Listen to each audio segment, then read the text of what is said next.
1965 Mustang 289 V8. I bought this car from actually the grandson of the family that's owned this car since 1972. Not sure on the history before that. We're gonna go through the car today, show you everything on it to get a good idea.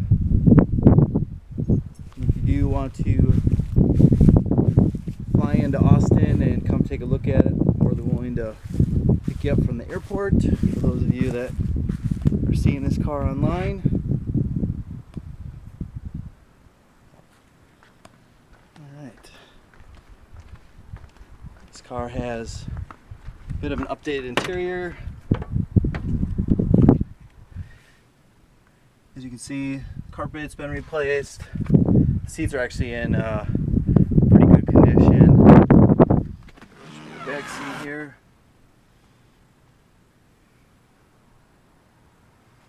No rips or tears in the seats that I found. Headliner is not dragging at all.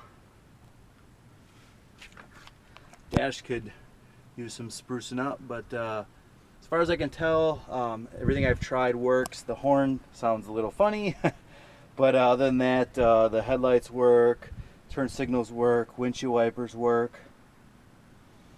It hasn't been less than 85 in Texas here since I bought this, so I'm not sure about the heater, but I did have to replace the heater core.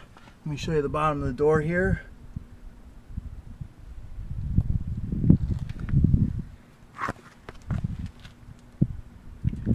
And while I'm laying on the ground here, I'll show you underneath the car.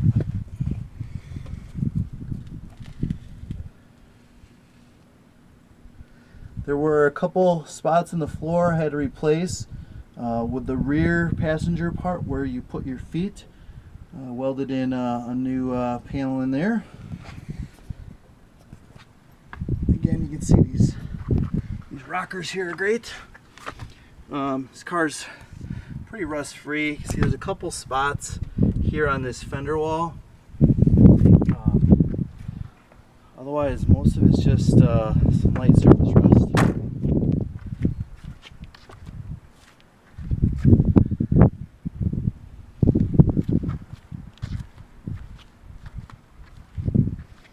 Go underneath the front here.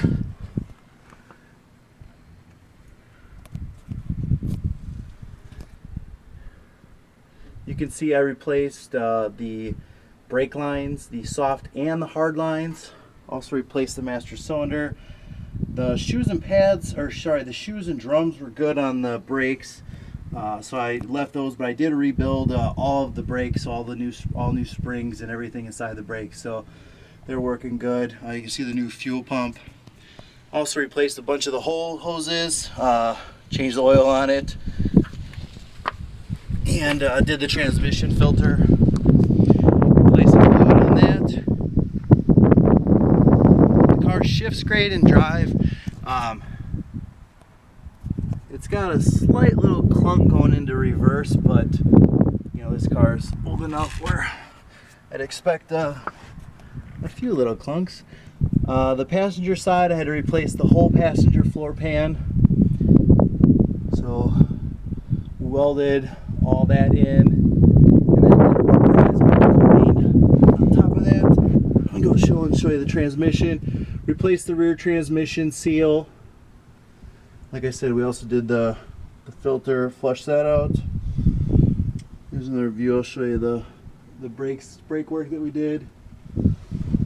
And you can see on this, the rockers here are just in great condition. This car was painted sometime in the past, no clue when.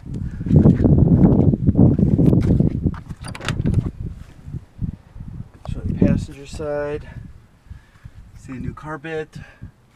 And the back seat there. Let's take a look underneath this door.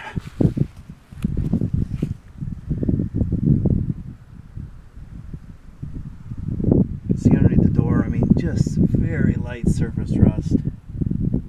Very light, no holes.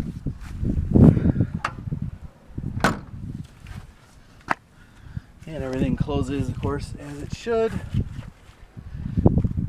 Let's go take a look underneath here. I pulled the gas tank and flushed that out. Flushed all the fuel lines. Of course, do the fuel pump. This car, the only rust spots really I noticed, this rear quarter's got a little bit of Bondo in it from when they did this last paint job.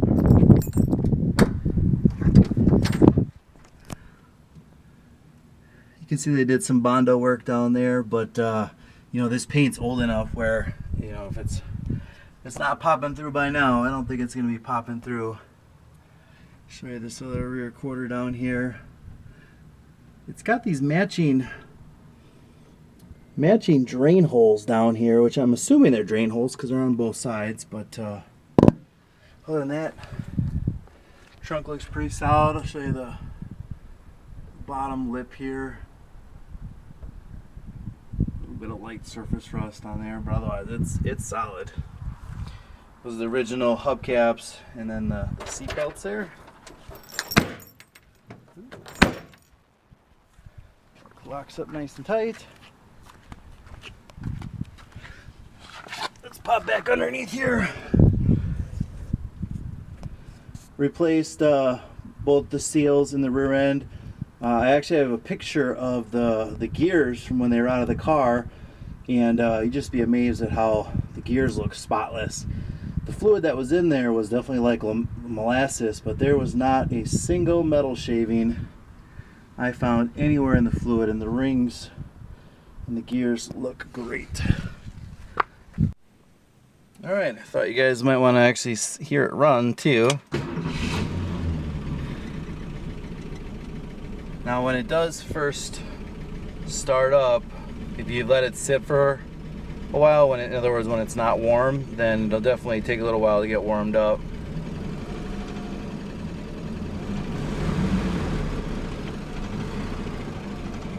Show you. Shift it down here. See, it shifts good.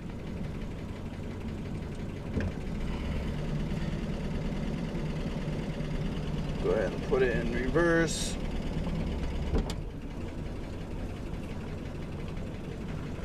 Back it up a little bit.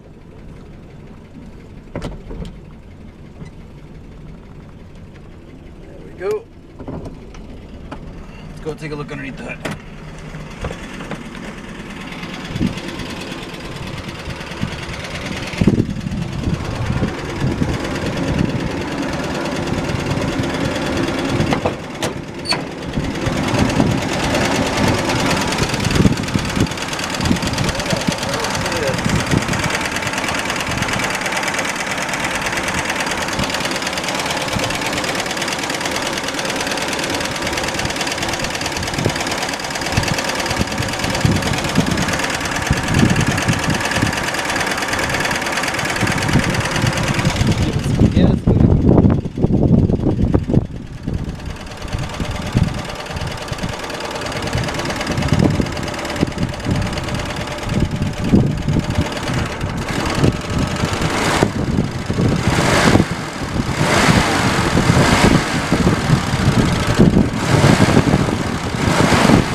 But this car it was sitting since probably 2002, and besides running it here in the driveway and taking the kids around the block for a few times, this car really hasn't any miles since it's been sitting. So I think a lot of that just needs to, as you drive a little bit more, kind of get some of the funk out of the engine there. But yeah, other than that, let me know if you have any other questions.